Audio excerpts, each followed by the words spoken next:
Hello दोस्तों, स्वागत है आप सभी का हमारे YouTube चैनल सक्सेस मिरर 2.0 पर। तो दोस्तों, आज हम पढ़ेंगे एसएससी जीडी के most top 20 selected VVI question, साथ ही प्रत्येक क्वेश्चन से रिलेटेड फैक्ट के बारे में भी। तो बिल्कुल भी स्किप ना करें और हमारे साथ लास्ट तक बने रहें। और अगर आप हमारे चैनल पर नए हो तो प्लीज सब्सक्राइब कर बेल आइकन को दबा लें ताकि हमारी आने वाली लेटेस्ट वीडियो आप तक सबसे पहले पहुंच सके। तो चलिए स्टार्ट करते हैं। हमारा आज का पहला सवाल है और बहुत ही इंपॉर्टेंट सवाल है दोस्तों, क्योंकि ये एग्जाम में आया हुआ सवाल है। तो चलिए देखते हैं, कच्चे फलों को पकाने के लिए किस गैस का प्रयोग किया जाता है? जो कच्चा फल होता है उन्हें पकाने के लिए किस गैस का प्रयोग किया जाता है दोस्तों? तो इस क्वेश्चन का हमारा राइट आंसर हो जाएगा option number C, acetylene gas. कच्चे फलों को पकाने के लिए एसिटिलीन गैस का प्रयोग किया जाता है। जब बात एसिटिलीन की हो रही है तो आइए इनसे जुड़े कुछ फैक्ट के बारे में जानते हैं। जैसे परीक्षा में अक्सर पूछा जाता है, एसिटिलीन का आयुर्वेदिक नाम क्या होता है? क्या पूछा जाता है? एसिटिलीन का आयुर्वेदिक नाम। तो हमारा क्या हो जाएगा? एथीन। एसिटिलीन का आयुर्वेदिक नाम एथीन है और इसका अनुसूत्र होता है C2H2 होता है जो दोस्तों। और एसिटिलीन एल्किन ग्रुप से संबंधित है। बात करते हैं एथेन की, तो एथेन हमारा एल्केन ग्रुप से संबंधित है दोस्तों, जिसका अनुसूत्र होता है C2H6 होता है। बात करते हैं मीथेन की, तो मीथेन का अनुसूत्र होता है CH4 और ऑक्सीजन का संकेत चिन्ह होता है O2 दोस्तों। इन सारे फैक्ट को आपको अच्छे से याद रखना है, साथ ही आपको अपने नोटबुक में जरूर लिखना है ताकि याद करने में आपको आसानी है। चलिए आगे बढ़ते हैं।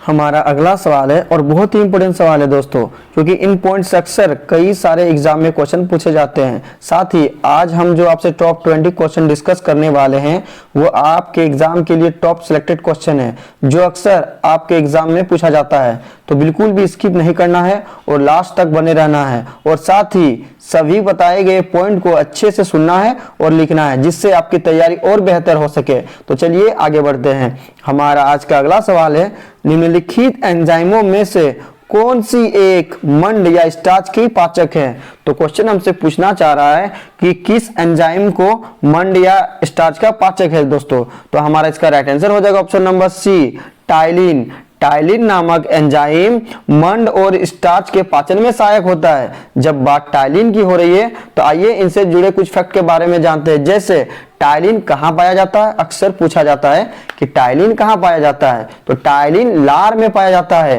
और इसका महत्वपूर्ण कार्य क्या है दोस्तों? तो यह स्टार्च को सरल शर्करा में तोड़ता है। यही तो क्वेश्चन हमसे पूछ रहा है दोस्तों कि स्टार्च को सरल शर्करा में कौन तोड़ता है? तो कौन तोड़ता है? टाइलिन तोड़ता है दोस्तों। अब आइए बात करते हैं पेप्सिन की। तो पेप्सिन की महत्वपूर्ण कार्य क्या है दोस्तों?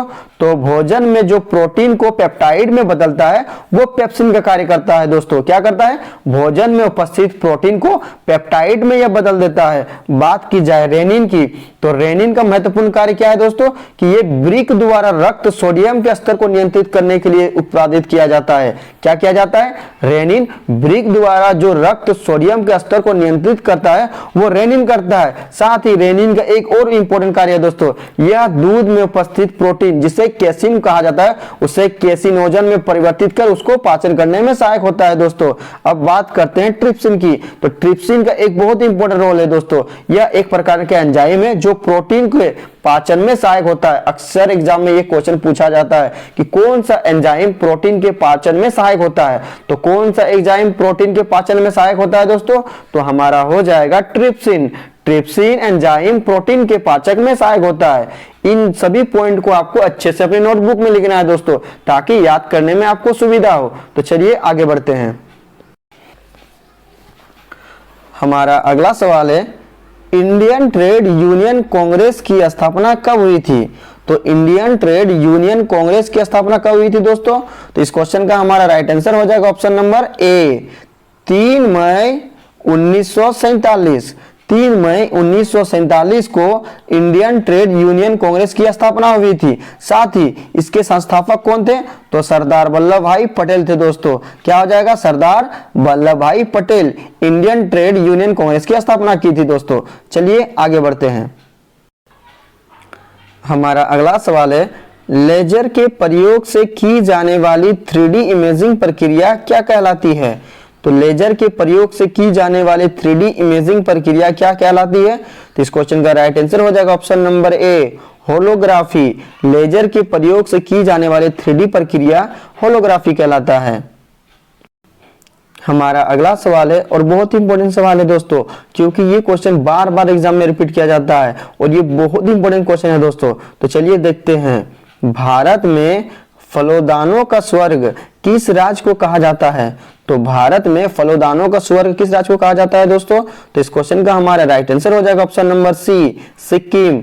सिक्किम को भारत में फलोदानों का स्वर्ग कहा जाता है। जब बात सिक्किम की हो रही है तो आइए सिक्किम से जुड़े कुछ फैक्ट के बारे में जानते हैं। जैसे सिक्किम की स्थापना कब हुई थी? तो सिक्किम की स्थापना 16 मई 1975 को हुई थी और सिक्किम भारत का पूर्वोत्तर राज्य है। वहीं बात करें भारत की सबसे ऊंची चोटी कंचनजंगा कहाँ है? तो वो सिक्किम में है। ये बहुत इंपॉर्टेंट क्वेश्चन है दोस्तों कि भारत की सबसे ऊंची चोटी का क्या नाम है? तो उसका नाम है कंचनजंगा। और कंचनजंगा किस राज्य में है? तो वो सिक्किम में है। और सिक्किम का एक बहुत ही महत्वपूर्ण राष्ट्रीय उद्यान है दोस्तों, खगचेनजोंगा राष्ट्रीय उद्यान। हमेशा पूछा जाता है कि खगचेनजोंगा राष्ट्रीय उद्यान किस राज्य में है? तो क्या हो जाएगा हमारा? सिक्किम। और सिक्किम के बहुत ही फेस्टिवल में बहुत ही इंपॉर्टेंट रोल निभाता है दोस्तों।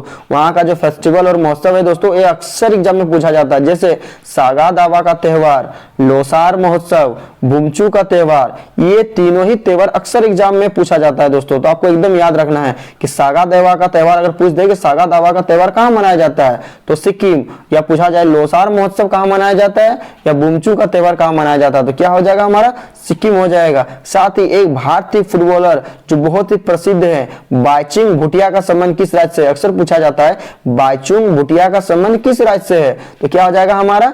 सिक्किम से है दोस्तों। और सिक्किम के एक बहुत ही प्रसिद्ध दर्रा है जिसे हम लोग बोलते हैं नाथुला दर्रा। ये अक्सर पूछा जाता है कि नाथुला दर्रा किस राज्य में है? तो सिक्किम है। ये सभी पॉइंट दोस्तों ये बहुत ही इंपॉर्टेंट है और सिक्किम से रिलेटेड बहुत ही इंपॉर्टेंट फैक्ट है दोस्तों। तो इन सभी को आपको अच्छे से याद रखना है। चलिए आगे बढ़ते हैं।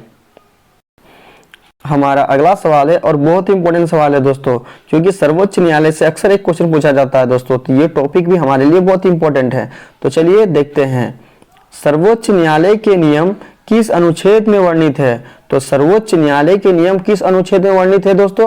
तो इस क्वेश्चन का हमारा राइट आंसर हो जाएगा ऑप्शन नंबर डी, अनुच्छेद 45। अनुच्छेद 45 में सर्वोच्च न्यायालय के नियम का वर्णन है दोस्तों। जब बात सर्वोच्च न्यायालय की हो रही है तो आइए इनसे जुड़े कुछ फैक्ट के बारे में जानते हैं। जैसे सर्वोच्च न्यायालय की स्थापना कब हुई थी? तो सर्वोच्च न्यायालय की स्थापना 28 जनवरी 1950 को हुई थी, जो नई दिल्ली में है दोस्तों। और संविधान की व्याख्या तथा सुरक्षा का अधिकार किसे प्राप्त है? सर्वोच्च न्यायालय है। और सर्वोच्च न्यायालय दोस्तों संपूर्ण रूप से एकल तथा एकीकृत न्यायालय है जिसे कभी चुनौती नहीं दिया जा सकता है। साथ ही संविधान की सुरक्षा, नागरिकों के मौलिक अधिकारों की सुरक्षा तथा दीवानी फौजदारी अभियोगों की अंतिम अपील सुनने का आदि का अधिकार सर्वोच्च न्यायालय को प्राप्त है दोस्तों। तो ये सभी फैक्ट हमारे लिए बहुत इंपॉर्टेंट रखते हैं। तो इन सभी फैक्ट को आप अच्छे से अपनी नोटबुक में जरूर लिखेंगे ताकि याद करने में आपको सुविधा हो। तो चलिए आगे बढ़ते हैं। हमारा अगला सवाल है और बहुत ही इंपॉर्टेंट सवाल है दोस्तों, क्योंकि मैंने पिछले वीडियो में आपको बताया था कि भारत की स्वतंत्रता आंदोलन से संबंधित हमेशा एक क्वेश्चन एग्जाम में पूछा जाता है। तो आप हमारी पिछली वीडियो में जाएं और देखें जिससे आपकी कोई भी क्वेश्चन स्वतंत्रता से संबंधित ना छूटे। तो चलिए आगे बढ़ते हैं। हमारा अगला सवाल है, बंगाल विभाजन के पश्चात कौन सा आंदोलन हुआ था दोस्तों? तो ये बंगाल विभाजन कब हुआ था? तो 1905 में हुआ था दोस्तों। बंगाल विभाजन 1905 में हुआ था। ये भी क्वेश्चन पूछता है ना कि बंगाल का विभाजन कब हुआ? तो क्या होगा? 1905। और ये यहाँ पर क्वेश्चन हमारा पूछ रहा है कि बंगाल विभाजन के जस्ट तुरंत कौन सा आंदोलन शुरू हुआ था? तो इस क्वेश्चन का हमारा राइट आंसर हो जाएगा ऑप्शन नंबर बी, बंग भंग आंदोलन। बंग भंग आंदोलन भी दोस्तों 1905 में ही हुआ था दोस्तों, जो बंगाल विभाजन के कुछ समय बाद हुआ था दोस्तों। अब बात करते हैं सविनय अवज्ञा आंदोलन। तो सविनय अवज्ञा आंदोलन की शुरुआत कब हुई थी? 12 मार्च 1930। 12 मार्च 1930 को सविनय अवज्ञा आंदोलन की शुरुआत हुई थी। असहयोग आंदोलन की शुरुआत कब हुई थी? तो 1 अगस्त 1920 को असहयोग आंदोलन हुई थी। नमक आंदोलन को ही डांडी मार्च कहा जाता है, जिसे सविनय अवज्ञा आंदोलन कहा जाता है। और इस आंदोलन के तहत नमक सत्याग्रह, नमक कानून को महात्मा गांधी ने तोड़ा था दोस्तों। तो इस सारे फैक्ट को हमको याद रखनी है जो हमारे एग्जाम के लिए बहुत इंपॉर्टेंट है दोस्तों। तो बिल्कुल भी आपको स्किप नहीं करना है और लास्ट तक बने रहना, क्योंकि आज हम आपसे मोस्ट टॉप 20 क्वेश्चन डिस्कस करने वाले हैं। तो चलिए आगे बढ़ते हैं। हमारा अगला सवाल है और बहुत ही इंपॉर्टेंट सवाल है दोस्तों, क्योंकि यहाँ से अक्सर एक एग्जाम में क्वेश्चन पूछा जाता है। वन से रिलेटेड हमेशा एग्जाम में क्वेश्चन पूछा जाता है। तो चलिए देखते हैं, शिवाजी को राजा की उपाधि किसने प्रदान की? तो शिवाजी को राजा की उपाधि किसने प्रदान की? तो इस क्वेश्चन का हमारा राइट आंसर हो जाएगा option number D, Aurangzeb. Aurangzeb ने शिवाजी को राजा की उपाधि दी थी। जब बात शिवाजी की आ रही है तो इनसे एक बहुत इंपॉर्टेंट क्वेश्चन बनता है कि मराठा साम्राज्य का संस्थापक कौन था?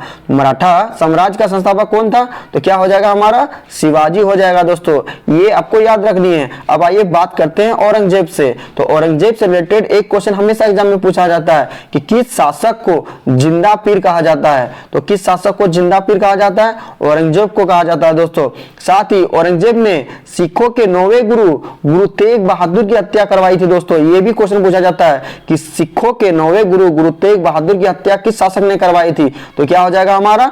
औरंगजेब। अब बात करते हैं जहांगीर की। तो जहांगीर के काल को क्या कहा जाता है दोस्तों? तो जहांगीर के काल को चित्रकला का स्वर्ण युग कहा जाता है। वहीं बात करते हैं शाहजहां की। तो शाहजहां के काल को स्थापत्य कला का स्वर्ण युग कहा जाता है। और अकबर के काल को क्या कहा जाता है दोस्तों? तो अकबर के काल को कहा जाता है फारसी साहित्य पुनर्जागरण का कार्य कहा जाता है दोस्तों। फारसी साहित्य का पुनर्जागरण का काल अकबर के काल को कहा जाता है दोस्तों। तो ये सारे पॉइंट आपके एग्जाम के लिए बहुत इंपॉर्टेंट है, जिन्हें आपको अपनी नोटबुक में लिखनी है और साथ ही उन्हें याद करना है दोस्तों। तो चलिए आगे बढ़ते हैं। हमारा अगला सवाल है और इंपॉर्टेंट सवाल है दोस्तों, टिबिया नामक हड्डी कहां पाई जाती है? तो टिबिया नामक हड्डी कहां पाई जाती है दोस्तों? तो इस क्वेश्चन का हमारा राइट आंसर हो जाएगा ऑप्शन नंबर सी, पैर में। पैर में टिबिया नामक हड्डी पाई जाती है। ये क्वेश्चन बार बार एग्जाम में पूछा जाता है, चाहे आप सेट मारते हो या फिर एग्जाम देते हो दोस्तों। ये क्वेश्चन हमेशा पूछा जाता है कि टिबिया नामक हड्डी कहां पाई जाती है? तो क्या हो जाएगा? पैर में पाई जाती है दोस्तों। हमारा अगला सवाल है और बहुत ही इंपॉर्टेंट सवाल है दोस्तों, फूलों का रंग किसके कारण होता है? तो फूलों का रंग किसके कारण होता है? तो इस क्वेश्चन का हमारा राइट आंसर हो जाएगा option number B, anthocyanin. Anthocyanin के कारण फूलों का रंग होता है दोस्तों। जो फूलों में विभिन्न प्रकार के रंग लाल, पीला, नीला, हरा ये पाया जाता है, तो किस वर्णक के कारण पाया जाता है? तो एंथोसाइनिन के कारण पाया जाता है। क्लोरोफिल, क्लोरोफिल पत्तियों में हरा रंग का एक पिगमेंट होता है दोस्तों, जो पौधों को प्रकाश संश्लेषण की क्रिया करने में मदद करती है। वहीं बात करते हैं मेलानिन। तो मेलानिन क्या है दोस्तों? तो मेलानिन त्वचा में पाया जाता है दोस्तों। जैसे कोई गोरा व्यक्ति है और एक काला व्यक्ति है, तो गोरा व्यक्ति की तुलना में काले व्यक्ति में दोस्तों मेलानिन की मात्रा सबसे अधिक पाया जाता है दोस्तों। तो मेलानिन का संबंध त्वचा से है दोस्तों। इन सारे पॉइंट को आपको याद करनी है। चलिए आगे बढ़ते हैं। हमारा अगला सवाल है और बहुत ही इंपॉर्टेंट सवाल है दोस्तों, क्योंकि प्रयोगशाला से संबंधित हमेशा एक क्वेश्चन पूछा जाता है कि कौन सी प्रयोगशाला कहाँ स्थित है। तो चलिए देखते हैं, राष्ट्रीय रासायनिक प्रयोगशाला कहाँ स्थित है? तो राष्ट्रीय रासायनिक प्रयोगशाला कहाँ स्थित है दोस्तों? तो इस क्वेश्चन का हमारा राइट आंसर हो जाएगा ऑप्शन नंबर डी, नई दिल्ली। राष्ट्रीय रासायनिक प्रयोगशाला का मुख्यालय नई दिल्ली में है दोस्तों। अब बात करते हैं देहरादून। तो देहरादून से दो क्वेश्चन हमेशा पूछा जाता है दोस्तों कि भारतीय सर्वेक्षण विभाग, भारतीय सर्वेक्षण विभाग कहाँ है? तो देहरादून है। और इससे और एक क्वेश्चन पूछा जाता है, भारतीय पेट्रोलियम संस्थान, भारतीय पेट्रोलियम संस्थान ये कहाँ है? ये भी देहरादून में है। जमशेदपुर, तो जमशेदपुर का उपनाम क्या है दोस्तों? इस्पात नगरी। इस्पात नगरी हमेशा पूछा जाता है एग्जाम में कि इस्पात नगरी किसे कहा जाता है? तो इस्पात नगरी जमशेदपुर को कहा जाता है। वहीं बात करें नासिक की, तो अंगूर के पैदावार के लिए नासिक सबसे ज्यादा प्रसिद्ध है दोस्तों। हमेशा पूछा जाता है कि अंगूरों की खेती के लिए कौन प्रसिद्ध है? तो क्या हो जाएगा हमारा? महाराष्ट्र का नासिक। महाराष्ट्र के नासिक में अंगूरों की पैदावार सबसे अधिक होती है दोस्तों। तो इन सारे पॉइंट को आपको याद रखनी है दोस्तों। हमारा अगला सवाल है, किसने कहा था कि मनुष्य एक सामाजिक प्राणी है? तो किसने कहा था कि मनुष्य एक सामाजिक प्राणी है? तो इस क्वेश्चन का राइट आंसर हो जाएगा हमारा ऑप्शन नंबर बी, अरस्तु। अरस्तु ने ही कहा था मनुष्य एक सामाजिक प्राणी है। जब बात अरस्तु की आ रही है तो आइए इनसे रिलेटेड कुछ मोस्ट इंपोर्टेंट फैक्ट के बारे में जानते हैं। जैसे फादर ऑफ बायोलॉजी यानी जीव विज्ञान का जनक किसे कहा जाता है? हमेशा एग्जाम में पूछा जाता है दोस्तों कि फादर ऑफ बायोलॉजी अर्थात जीव विज्ञान का जनक और फादर ऑफ जूलॉजी जंतु विज्ञान का जनक किसे कहा जाता है? तो क्या हो जाएगा हमारा? अरस्तु हो जाएगा दोस्तों। ये दोनों ही पॉइंट हमेशा के लिए बहुत इंपॉर्टेंट है दोस्तों। हमेशा ये पूछा जाता है कि फादर ऑफ बायोलॉजी और फादर ऑफ जूलॉजी किसे कहा जाता है? अरस्तु को कहा जाता है दोस्तों। तो चलिए आगे बढ़ते हैं। हमारा अगला सवाल है, निम्नलिखित में से किस भाषा में अमोघ वर्ष ने कविराज मार्ग लिखा था? तो निम्नलिखित में से किस भाषा में अमोघ वर्ष ने कविराज मार्ग लिखा था दोस्तों? तो इस क्वेश्चन का हमारा राइट आंसर हो जाएगा ऑप्शन नंबर सी, कन्नड़ भाषा। कन्नड़ भाषा में अमोघ वर्ष ने कविराज मार्ग लिखा था दोस्तों। और कन्नड़ भाषा सबसे अधिक किस राज्य में बोली जाती है? तो हमारा हो जाएगा कर्नाटक। कर्नाटक में सबसे अधिक कन्नड़ भाषा बोली जाती है। वहीं तेलुगु भाषा आंध्र प्रदेश में बोली जाती है दोस्तों। तमिल भाषा, ये तमिल भाषा तमिलनाडु और श्रीलंका में बोला जाता है सबसे अधिक दोस्तों। अब बात करते हैं जब भाषाओं की आई है तो आइए इनसे रिलेटेड कुछ फैक्ट के बारे में जानते हैं। जैसे भारत में सबसे अधिक बोली जाने वाली भाषा कौन सी है? प्रथम स्थान पर, दूसरे स्थान पर, तृतीय स्थान पर और चतुर्थ स्थान पर। तो दोस्तों सबसे पहले स्थान पर सबसे अधिक भारत में हिंदी भाषा को बोला जाता है। दूसरे स्थान पर बंगाली को बोला जाता है। अक्सर पूछा जाता है दोस्तों कि भारत में सबसे अधिक दूसरे स्थान पर बोली जाने वाली भाषा कौन सी है? तो क्या हो जाएगा हमारा? बंगाली। क्योंकि बंगाली और तेलुगु भाषा हमेशा ये फंसाता है और स्टूडेंट हमेशा इसमें फंसते हैं और कंफ्यूजन होते हैं दोस्तों। तो बिल्कुल भी कंफ्यूजन नहीं होना, इस पॉइंट को आज क्लियर कर ही लेना है दोस्तों। तो भारत में दूसरे स्थान पर सबसे अधिक बोली जाने वाली भाषा बंगाली भाषा है। पहले स्थान पर हिंदी, दूसरे स्थान पर बंगाली, और अगर तीसरे स्थान पर पूछा जाए तो क्या हो जाएगा? मराठी। और चतुर्थ स्थान पर हमारा तेलुगु भाषा होता है दोस्तों। चतुर्थ स्थान पर तेलुगु भाषा को सबसे अधिक भारत में बोली जाती है। तो इन सभी पॉइंट को आपको अपनी कॉपी में लिख लेना है दोस्तों, ताकि आप कभी भी इन्हें भूले ना और अच्छे से आपको हमेशा याद रहे दोस्तों। तो चलिए आगे बढ़े। हमारा अगला सवाल है, गायत्री मंत्र अत्यधिक पूजनीय मंत्र है जो निम्नलिखित में से किस वेद से लिया गया है? तो हमारा क्वेश्चन पूछना चाह रहा है कि गायत्री मंत्र किस वेद से लिया गया है? तो इसका हमारा राइट आंसर हो जाएगा option number B, Rigveda. Gayatri Mantra को ऋग्वेद से लिया गया है दोस्तों। अच्छा, जब बात गायत्री मंत्र की हो रही है तो इनसे एक क्वेश्चन हमेशा पूछा जाता है कि गायत्री मंत्र के रचयिता कौन है? तो गायत्री मंत्र के रचयिता विश्वामित्र है दोस्तों, जो सूर्य देवता सावित्री को समर्पित करता है। ये मंत्र किसे समर्पित करता है? सूर्य देवता सावित्री को समर्पित करता है। और यह ऋग्वेद के तीसरा मंडल में वर्णित है। हमेशा पूछा जाता है कि गायत्री मंत्र ऋग्वेद के किस मंडल में पाया जाता है? तो किसमें पाया जाता है दोस्तों? तो ऋग्वेद के तीसरे मंडल में गायत्री मंत्र का वर्णन है, जो सूर्य देवता सावित्री को समर्पित करता है। वहीं बात करते हैं ऋग्वेद की, तो ऋग्वेद में मंडल कितने हैं दोस्तों? तो ऋग्वेद में 10 मंडल है और 1028 सूक्त है, साथ ही 10,462 ऋचा है दोस्तों। और ऋग्वेद के पाठकर्ता जो इन्हें पढ़ते हैं उन्हें क्या कहा जाता है? होत्री कहा जाता है दोस्तों, क्योंकि ये सभी पॉइंट आपके एग्जाम के लिए बहुत इंपॉर्टेंट है दोस्तों। तो चलिए आगे बढ़ते हैं। हमारा अगला सवाल है और बहुत ही इंपॉर्टेंट सवाल है दोस्तों, क्योंकि मैंने पिछले क्लास में आपको संविधान से रिलेटेड सारे क्वेश्चन करवा दिए हैं दोस्तों। और ये पॉइंट हमेशा के लिए बहुत ही वीवीआई है दोस्तों, और इस टॉपिक से हमेशा एक क्वेश्चन पूछा जाता है। तो जो भी हमारा पिछले वीडियो नहीं देखे हैं वो वहां से जाकर के देख सकते हैं। तो चलिए आगे बढ़ते हैं। भारत का संविधान संविधान सभा द्वारा कब पारित किया गया था? तो जो भारत का संविधान है वो संविधान सभा द्वारा कब पारित किया गया था? तो इस क्वेश्चन का हमारा राइट आंसर हो जाएगा ऑप्शन नंबर सी, 26 नवंबर 1949। 26 नवंबर 1949 को भारत का संविधान संविधान सभा द्वारा पारित किया गया था दोस्तों। वहीं संविधान सभा का पूर्ण गठन कब हुआ था दोस्तों? तो पूर्ण रूप से संविधान सभा का गठन 26 जनवरी 1950 को हुआ था दोस्तों। तो ये सभी पॉइंट आपको याद रखना है दोस्तों, जो आपके एग्जाम के लिए बहुत इंपॉर्टेंट है। हमारा अगला सवाल है, भारत में राष्ट्रीय मानवाधिकार आयोग की स्थापना किस वर्ष हुई थी? तो भारत में राष्ट्रीय मानवाधिकार आयोग की स्थापना किस वर्ष हुई थी दोस्तों? तो इस क्वेश्चन का हमारा राइट आंसर हो जाएगा ऑप्शन नंबर ए, 1993 ईस्वी। ये बहुत ही इंपॉर्टेंट है और बार बार ये क्वेश्चन पूछा जाता है कि भारत में राष्ट्रीय मानवाधिकार आयोग की स्थापना किस वर्ष हुई थी? तो हमारा हो जाएगा 1993 ईस्वी दोस्तों। हमारा अगला सवाल है, स्वर्ण क्रांति का संबंध किससे है? तो स्वर्ण क्रांति का संबंध किससे है दोस्तों? तो इस क्वेश्चन का हमारा राइट आंसर हो जाएगा ऑप्शन नंबर डी, बागवानी और शहद से। स्वर्ण क्रांति का संबंध बागवानी और शहद से है।